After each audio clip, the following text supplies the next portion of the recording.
Oi gente, tudo bem com vocês? Sejam bem-vindos a mais um Bookcast. Meu nome é Manuela Garcia e hoje eu estou com convidadas muito especiais. A Isabelle Matrello, a Beatriz Mota, a Tainara Amaro e a Aline Gomes. E hoje a gente vai falar sobre um livro muito interessante que é Água Funda. Agora a Thay vai começar contando pra gente um pouquinho da autora desse livro. Então Thay, é com você.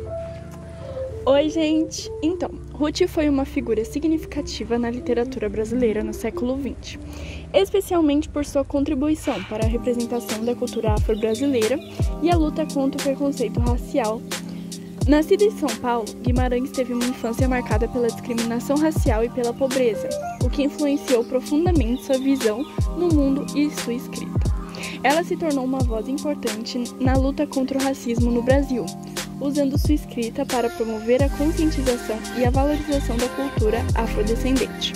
Suas obras mais conhecidas incluem Água Funda, um romance que nós vamos falar sobre, e Água Barrela, uma coletânea de contos que aborda questões como racismo, machismo e religiosidade de afro-brasileiro. Guimarães também foi uma defensora dos direitos das mulheres e como crítica social, abordando questões como desigualdade de gênero e inclusão social em sua obra. Ao longo de sua vida, Ruth Guimarães deixou um legado duradouro na literatura brasileira, sendo conhecida não apenas por sua habilidade literária, mas também por sua coragem e compromisso com a justiça social. Bom, agora a Aline vai contar um pouquinho pra gente algumas características das obras da autora. A Ruth tinha como as suas principais características nos contos, nos seus livros no caso, os elementos folclóricos, marcas da cultura indígena, enaltecimento da cultura negra, realismo fantástico, crítica social, regionalismo, linguagem caipira e valorização da oralidade.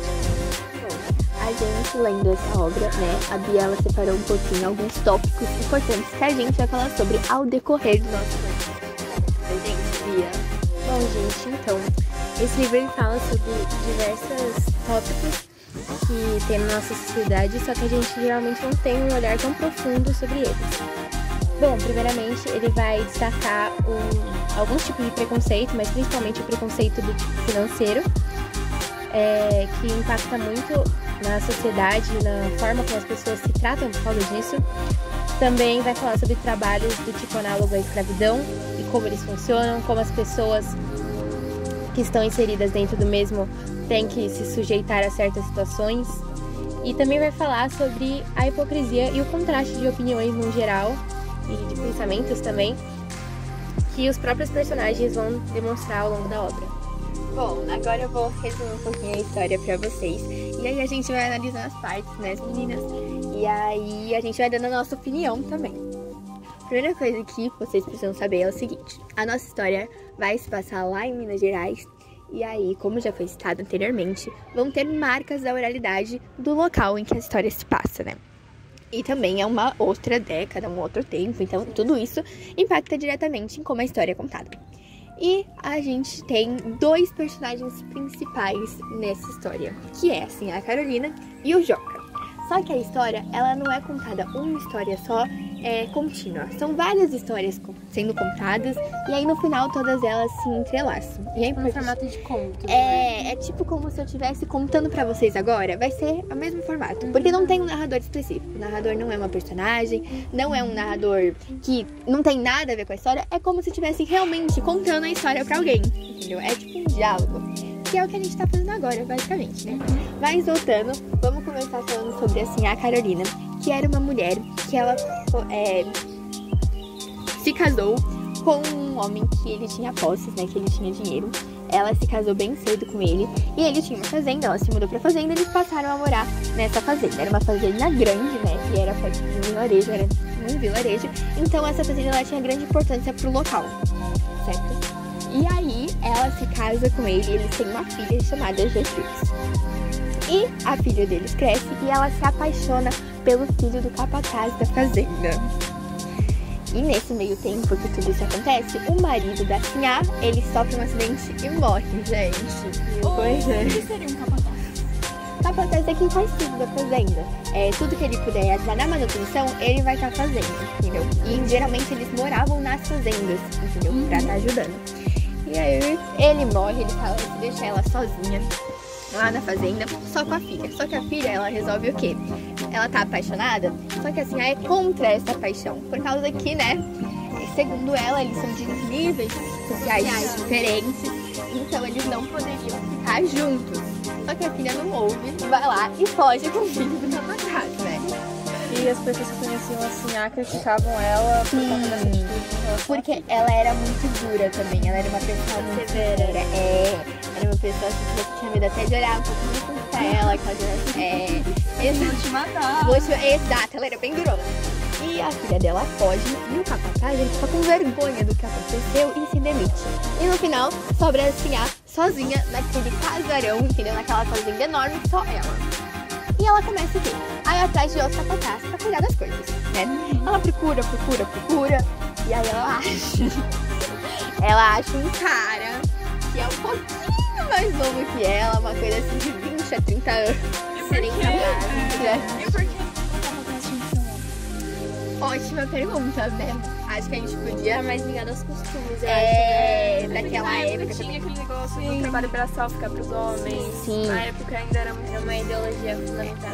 Sim, eu acho que tem muito isso nessa obra. Nossa, isso não. E aí ela contrata esse cara e no final ela se apaixona por ele. E aí é um ponto que a gente vai discutir. Por quê? Porque ela vende a fazenda, larga tudo e vai embora com ele. Só que aí, o ponto é, ela não deixou a filha dela ficar com o filho do capataz. Bem hipócrita. Mas ela vai lá e fica com o outro capataz. Ainda pra uma mulher dessa. Entendeu? Sim. E aí, esse é um outro ponto a analisar. Por quê? Porque se ela era tão durona, né? Se ela era uma pessoa assim, firme e tudo mais, por que que, tipo, ela se deixou Mostra levar? que os Será que valores dela valiam só pros outros Sim. e pra ela mesma. Mas será que ela tomou essa atitude porque ela ficou muito sozinha? Eu acho que deve ser alguma coisa do tipo. Eu acho que como ela Eu acho que ela sozinha, sentiu solidão bateu. uma pessoa solitária, sozinha, naquela casa Sim. enorme. E aí ela, né, ela foi lá, fugiu com ele. Só que o que acontece, gente? Eles vão fugir. Fugir não, né? Vão embora. Pegaram o dinheiro da fazenda, vão. Ele vai comprar os tickets do trem. Só que ele vai lá e só compra pra ele.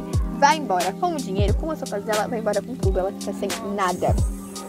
Nossa, mesmo. Homem sem Homem sem E aí o que acontece? Lembra que eu falei que ela tinha vendido a fazenda? Sim. Ela vendeu pra um grande proprietário de terras.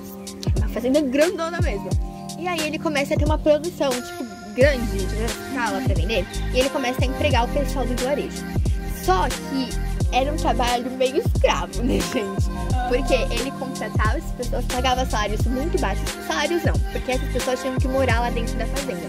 Só que ele não pagava em dinheiro, ele pagava em vales. Tipo uns vouchers. E aí, essas pessoas tinham que gastar esses vouchers lá dentro da fazenda. Só que o dinheiro, os vouchers nunca eram suficientes. Então, eles tinham dívidas. Dívida contínua. E era um ciclo. Gente, complicado. E aí, essa parte também eu acho importante a gente falar sobre. Mas agora eu Era acho... meio uma ida e uma volta, porque o dinheiro que ele dava da própria fazenda ia pra fazenda. Sim, exatamente. Ele E no mantinha começo esse ele ciclo. apresentou uma proposta totalmente diferente. Ele enganou todo mundo, tem esse ponto também. Ele não era uma pessoa legal também, não. Essa história é cheia de pessoas, não? É um negócio assim, começa Muito com legais. maravilhas e quando você vê de verdade não é tudo aquilo. É. É uma história que mostra bem a realidade É, também, né? Não é, é uma verdade. fantasia, nunca vai ser totalmente Eu acho que perfeito. talvez isso seja muito ligado à nossa opinião no final da obra. Sim. Que a gente vai discutir sobre isso daqui a pouco.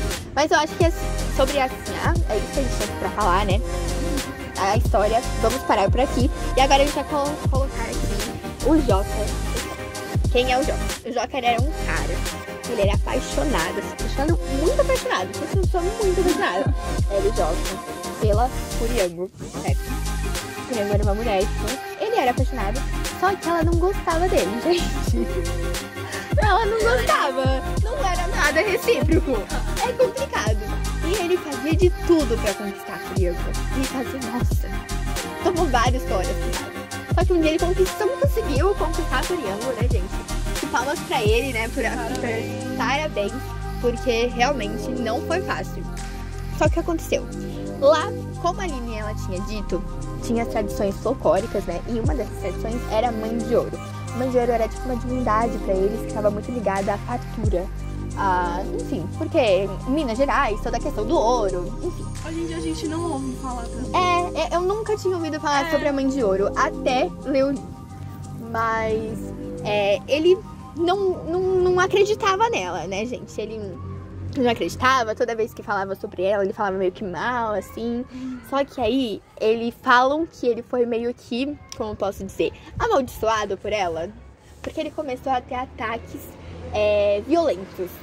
Ele tinha comportamentos muito violentos e aí depois que esses ataques eles passavam, surtos, ele nem lembrava o que ele tinha feito. Ele só, entendeu? Só que esses surtos começaram a ser mais e mais recorrentes. E aí tentaram internar ele fugiu. No fundo, ele teve que deixar a cidade e ele deixou a Coreana. Um negócio bem coringa, né? E aí nesse mesmo tempo que tava passando tudo isso, temos uma outra personagem, que o nome dela é Choquinha, que, Isa, você quer falar um pouquinho sobre ela? Porque eu adorei o jeito que você falou sobre ela. Assim, as pessoas acabavam vendo ela como inútil, porque ela era mais velha, então muitas vezes deixavam ela de lado e não davam atenção pra ela. Ela era, tipo, meio... insignificante. Coitada. E aí, o grande plot da história é que a Choquinha, ela era, na verdade, a Sinhá Carolina. Sim, gente, ela era a Sinhá Carolina, depois de tudo que aconteceu. Eu queria ver o final que era dela. Exatamente. E é mais ou menos isso, o livro conta essas duas histórias, né, em tempos diferentes, mas elas se ligam, sim. E a gente separou também uma parte do trecho que a gente achou bem relevante, bem legal. E você falar pra gente qual é? O trecho que nós destacamos foi: ruindade às vezes é só falta de imaginar a tristeza dos outros. Imaginar mesmo bem pouco adianta. Ter dor de barriga é uma coisa, pensar na dor de barriga alheia é outra coisa muito diferente. Sempre parece que a dos outros dói menos. E nós destacamos esse trecho porque ele representa muita realidade. Porque sempre parece que a dor dos outros é menos importante que a nossa. Eu adorei esse trecho. Sério. Eu achei que ele diz muita coisa dizendo poucas palavras. É uma coisa bem mais profunda. Então, tipo, esse trecho também mostra, tipo, a realidade tipo, de todo mundo. Na cabeça de todo mundo sempre nossa, sempre vai ser pior pra mim. Independente, tipo, ela tá passando pela mesma situação que eu, só que pra ela é mais fácil lidar do que eu. É sempre aquele pensamento de, tipo, tudo a mim. É egoísta isso. Mano. Bom, pra fechar, eu acho que a gente poderia dar a nossa opinião sobre o livro, né? E uma nota. O que vocês acham? Eu acho legal. Eu até que gostei, porque, tipo, ele traz, tipo, de volta aquela cultura antiga e também tem a representatividade da cultura da época e também do folclore. E a gente não tem muito mais sobre isso hoje em dia. Pra mim é uma história que não se encaixa muito no que a gente tá acostumado a ler, né? Porque a gente sempre tá acostumado a ler com romances que acabam felizes, né? Esse não acabou E esse feliz. nenhum dos dois acabou feliz. Então é um livro assim que eu particularmente não gosto, porque eu gostei porque tem um final feliz. Eu acho também que, como a Thay disse, é um livro que foge do que a gente tá acostumada a ler, né? Familiarizada. Então, por trazer essa visão mais realista das coisas, acho que dá um choque, assim. Então, não é um livro tão tranquilo de ler. Mas ainda assim, eu achei que falou sobre muitos tópicos importantes e é fundamental no geral. Eu concordo com a Bia e, assim, pra mim esse livro às vezes acaba deixando o leitor um pouco desanimado, porque é muita tragédia. A vida já é cheia de tragédias, a gente não quer ver isso nos livros também. Eu concordo com tudo que vocês disseram, não é tipo o tipo de livro que eu costumo ler, né? Mas eu acho que ele foi bem importante, ele traz temáticas muito interessantes pra se refletir também, né? Igual o folclore, que a gente não conhecia. Sim, de 0 a 10, uma nota. Assim, eu acho que um 6 vai. Gente, eu acho que eu daria um 5, sinceramente. 5. Porque, tipo assim, talvez esse livro tenha sido muito bom na época, mas hoje em dia, dentro do contexto social que a gente vive, ele não se encaixa. É exatamente isso que eu acho. Bom, gente, alguém quer falar mais alguma coisa? Acho que é isso, a gente já pode encerrar. A gente agradece por vocês terem ouvido até aqui. E foi muito legal fazer esse trabalho, eu gostei bastante, porque eu adoro contar história, enfim. E eu acho que a gente comentar sobre isso também é muito legal. Então, divertido ter essas conversas. Sim, a gente vai conversando, a gente era várias piadas, enfim. Bom, é isso, gente. Espero que vocês tenham gostado. Um beijo e até a próxima.